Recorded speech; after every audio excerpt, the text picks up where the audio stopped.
welcome back to my channel. My name is Amber if you guys are new here, and I live in New York City and attend New York University. I'm so excited because today I'm going to be going into a full depth story on my diagnosis with type 1 diabetes. And if you guys watched my video on Monday, you guys would have gone along with me to do my Q&A on type 1 diabetes. But today is going to be about my diagnosis story, and I'm also going to be showing you guys some of the devices that I actually wear on my body.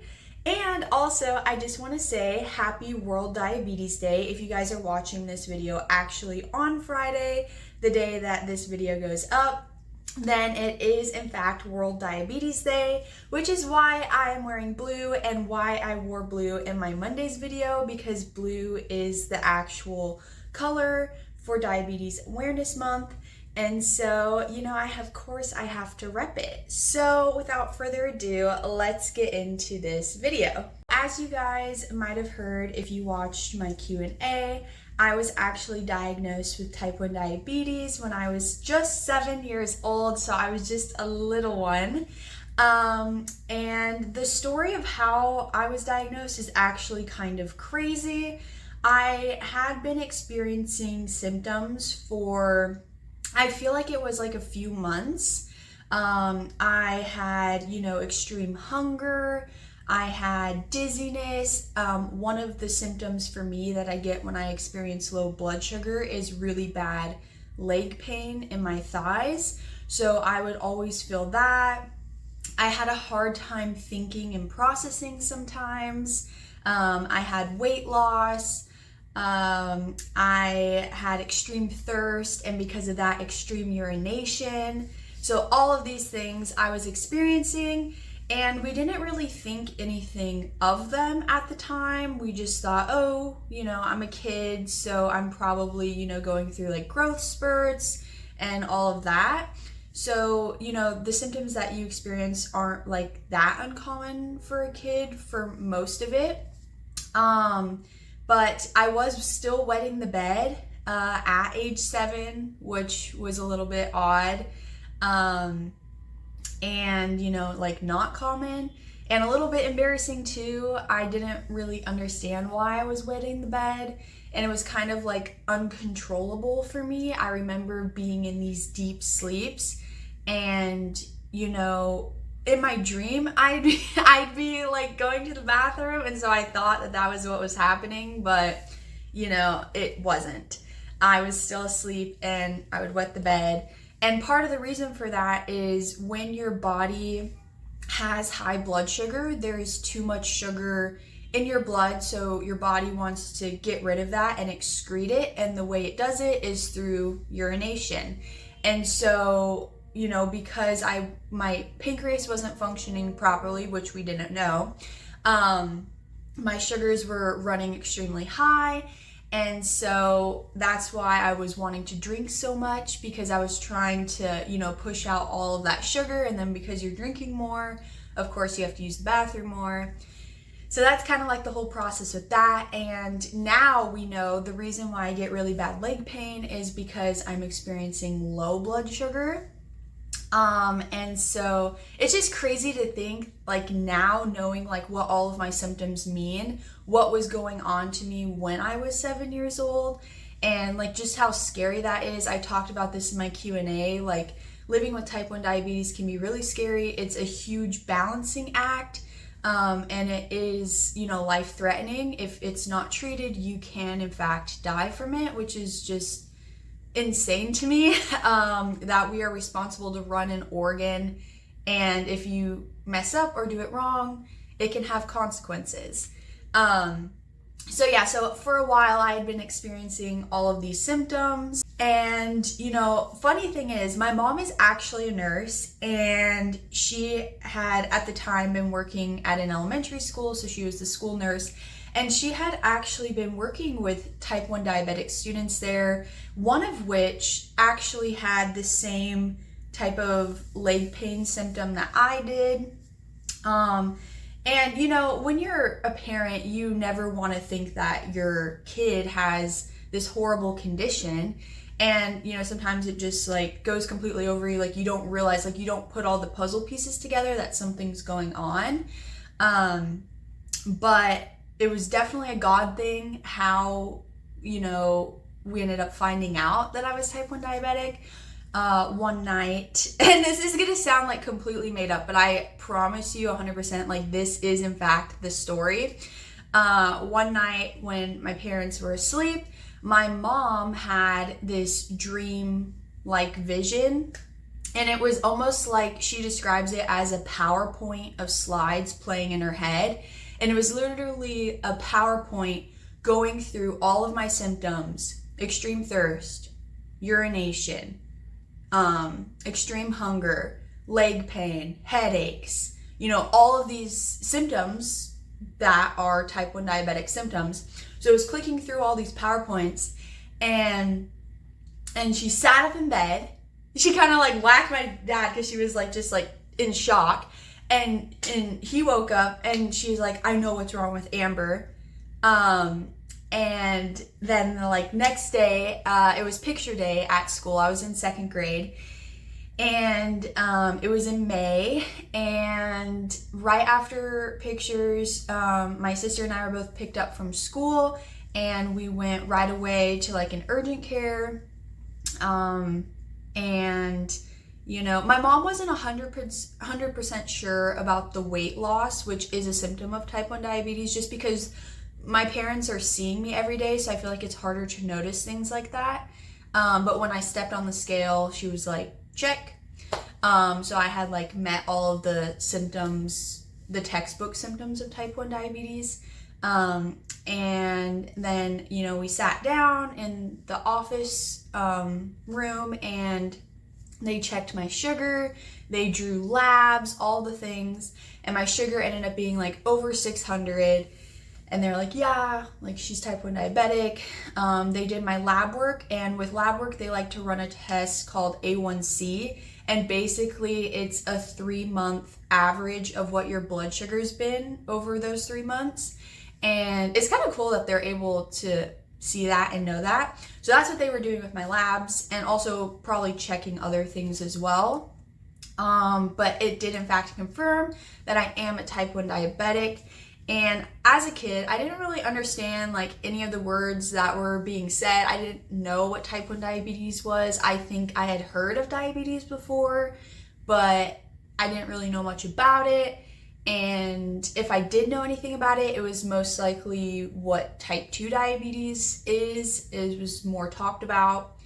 So I was just kind of sitting there, and, you know, my mom, my dad, and my sister were there, and, you know, the doctors are talking to them, and they're like, oh, yeah, she's going to have to be on insulin forever now, and she's going to have to take shots. And at the time, like, I was extremely petrified of needles. I even till this day, like, I am not a fan of needles, but I obviously have to use them in order to stay alive. So I was like hearing needles, and I was like, oh my God, like I'm scared. Like I do not want to deal with any of that. And, you know, my family, like they're kind of crying, and like tears are running down because they like, you know, they feel bad, and like this is a lot, and this is new for them as well. And I didn't really like understand like why were they crying. You know, I didn't really get all that. But, you know, our life completely changed that day, and they ended up, so typically when you're diagnosed, they usually admit you to the hospital. But I think because my mom was a nurse, and it was a Friday that we had gone into the doctor's, and it was also late in the day, and we were not really close to any like children's hospital at the time. So I think that's part of the reason they didn't really end up admitting us to the hospital. And, you know, we relied so much on my mom because she is a nurse, and she's dealt with, you know, kids who have this. And so they sent all of the prescriptions in that I needed to the pharmacy, and we went to the pharmacy, and thank God my mom is a nurse, because when we went to the pharmacy to pick everything up, so when you're diagnosed, there's actually 2 insulins that you get if you are injecting with a shot. So you get something that's called a fast-acting insulin, which you typically will take that whenever you're eating food because you want the insulin to work faster. So you take that whenever you're eating or gonna give a shot for like meals and stuff like that. And then you have something called slow-acting or long-acting insulin. And that shot is typically given in the evenings, at least it was for me. And it's commonly known as like Lantus. I think they have another name brand now that they use.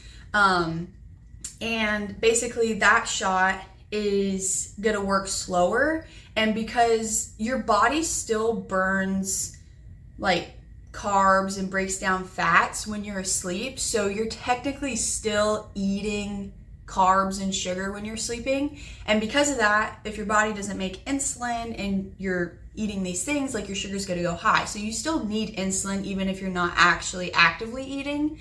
Your body's still breaking down stuff. And so that's where this, long-acting insulin comes in, because you give it in the evening, and while you're asleep, it's supposed to like help keep your blood sugar steady throughout the night, because it's like slowly giving you insulin every little bit of time throughout the hours. So that's kind of the two prescriptions that we were mostly picking up. And then obviously like needles, syringes to be able to inject all of this stuff. And when my parents went into the pharmacy to pick it up, they, grabbed everything and they came back into the car. And, my mom was like reading the prescriptions and all of that. And she was looking down and she's like, this is wrong. Like, this is not right.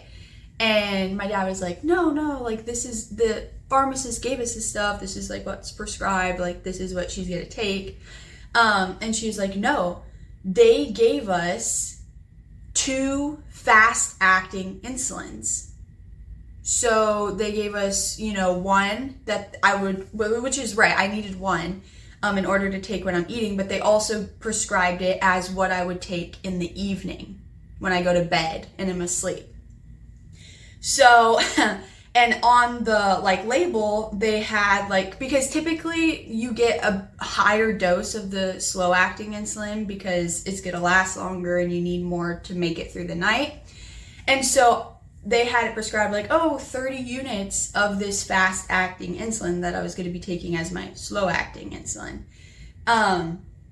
And yeah, so if a normal family who doesn't know anything about medical stuff, they would have gone home, given that to their child when they went to bed, and the kid probably would have died in their sleep because they're not going to feel anything while they're sleeping. Sometimes I wake up in my sleep with low blood sugars and stuff, but it's mostly because my alarms wake me up from all my devices. Typically, it's really hard when you're asleep to feel any of the low symptoms. So if you're experiencing a low, you're not going to feel it, and that could also, you could die. And so if my family had done that, they would have injected me with all this insulin, assuming it was the slow one, but it was actually the fast one because that's what the pharmacy gave us, and it would have just been horrible. And so honestly, we should have sued these people because that's crazy. I really hope that the pharmacists in there lost their license and all of that. I don't really know. We didn't really push further into the case. But we basically, my parents went back in, sorted it all out, extremely mad, yelled at them, all of that, got the right stuff. And I'm still here, obviously. So, but yeah, that was just kind of crazy. That was one of our first experiences dealing with pharmacies and insurance while being type 1, which that's a whole other story. Don't even get me started. I literally hate pharmacies. I hate insurance companies, all of it. It's just an extreme mess. And it's always the worst at the start of a new year because they completely forget who you are and erase you from their system, and you have to completely start all over. And it's I've been with you for the last few years. How do you not remember me or any of my conditions? But whatever.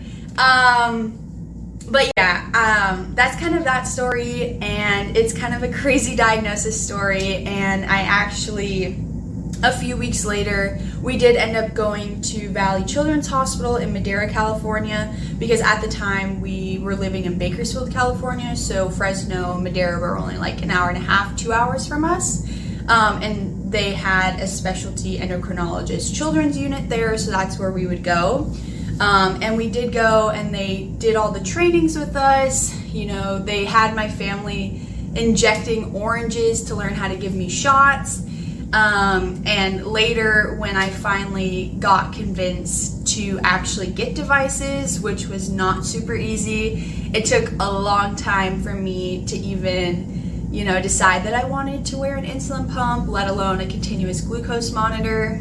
I was super stubborn, and I had finally gotten used to the injections, and you know, I didn't want people to look at me differently for wearing these devices, so that's kind of what was stopping me from getting them.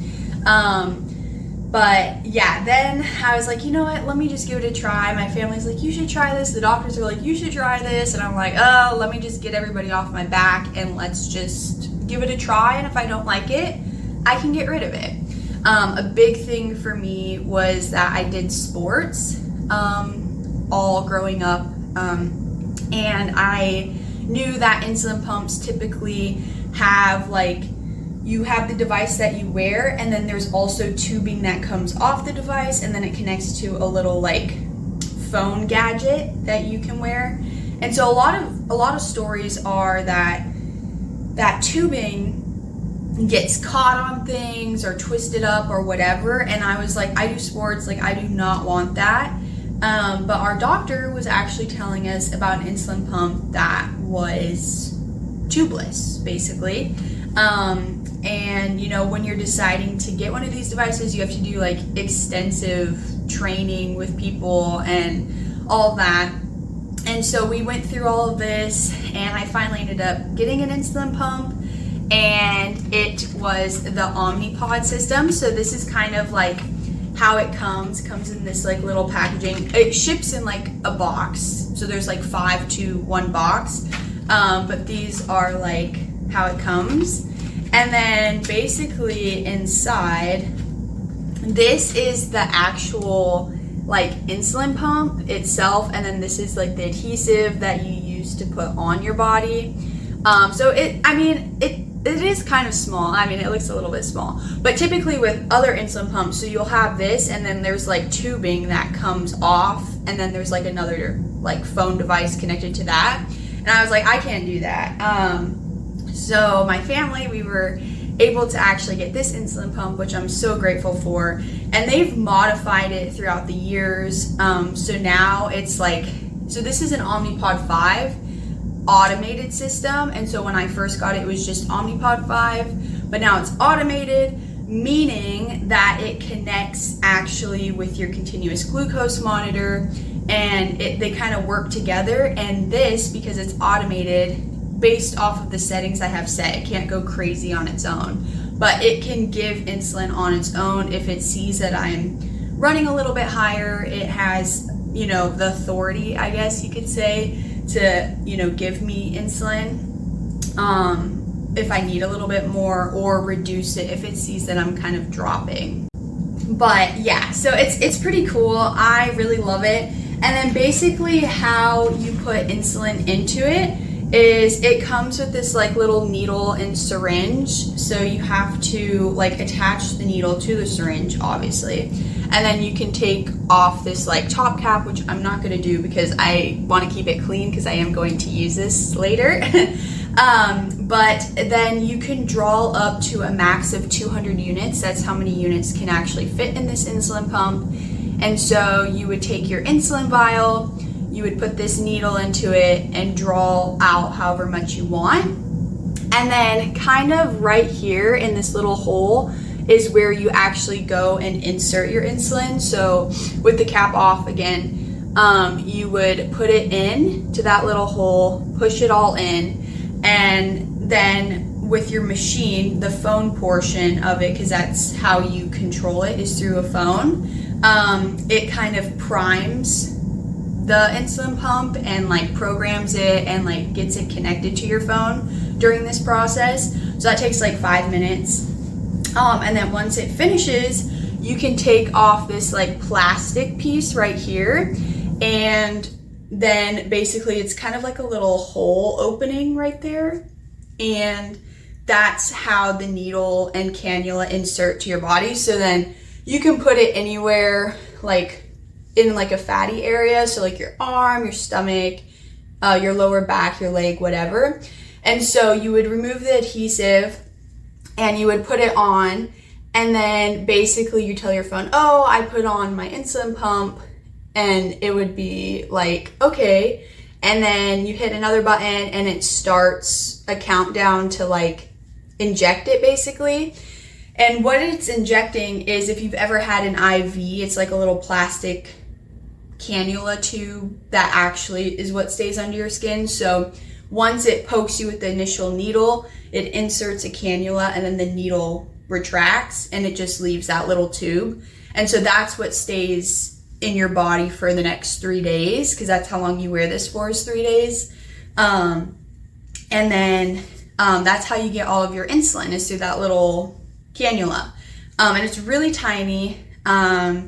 And you wear it for 3 days and then you change it. And part of the reason you wear it for 3 days is because, one, this machine can only hold up to 200 units, and that's not going to last you longer than 3 days. And two is because insulin has to be refrigerated, and so it can only stay good for so long out of the fridge. And obviously this is not, insulated or anything like that.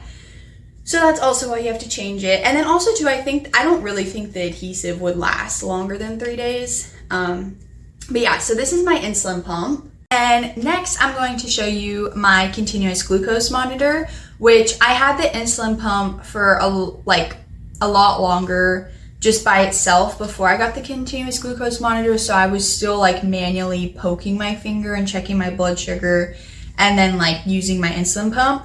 And then later my doctors ended up convincing me to try out this continuous glucose monitor, the Dexcom. And before it was Dexcom G6, it was a little bit bigger of a device than it is now. This is the Dexcom G7, which they more recently came out with. And it basically comes in a box like this. And so this is actually not the exact one I started out with, but this is what I wear now. And it basically ships like this little weird, I don't even know what you call this, cylinder, maybe. And there's like a little button right here. And then there is like information about the device right there, which you actually need to type in when you're putting a new one on. And so there's an app on your phone. It's the Dexcom G7 app. And so with that app, that's kind of how you control putting on new ones of these, and also seeing what your blood sugar is. And so when you're going to put a new one on, you tell it on the app on your phone, okay, I'm putting on a new one, whatever. And so then you have to type in this code back here to connect it. And then basically it, prompts you to go through inserting it and onto your body. And to do that, so you remove this bottom little cap by just spinning it off. And then this is kind of like the primed spot. So if you look closely, you can kind of like see the needle. I know it looks so big. It is big. I'm not even gonna lie to you. The needle that it uses to actually go into your body, and then it's like kind of adhesive as well. So basically, when you're gonna get ready to put it on, same thing with the insulin pump, you can really put it anywhere. It does the best on your arm or the top part of your abdomen. So like you put it wherever you want to put it, and then you push the little button right there when you're gonna get ready to insert it. So you push it and then it inserts, and same thing with the insulin pump. So it uses the needle initially to like poke through your skin, but then it retracts and then just leaves this little cannula device. And then, yeah, so then you basically just have this little circle that's on your body, and you get rid of, like, you don't keep this whole thing. Basically, the actual device comes out of here, and that's all you're wearing. But yeah, so that's the Dexcom G7. But yeah, I hope you guys felt like you got to learn a little bit more about my story, and I'm so grateful that I was able to share this with you guys and kind of spread a little bit more awareness about type 1 diabetes and everything that it entails. There's obviously a lot more that we have to deal with than what I share, but you know, I think just getting to show a small glimpse of what we do is really important, and you know, help spread more awareness about what's truly going on with type 1 diabetes and what it is. But thank you guys so much for joining me with this story time today, and I hope you guys have a great weekend, and I will be seeing you guys next week. Bye!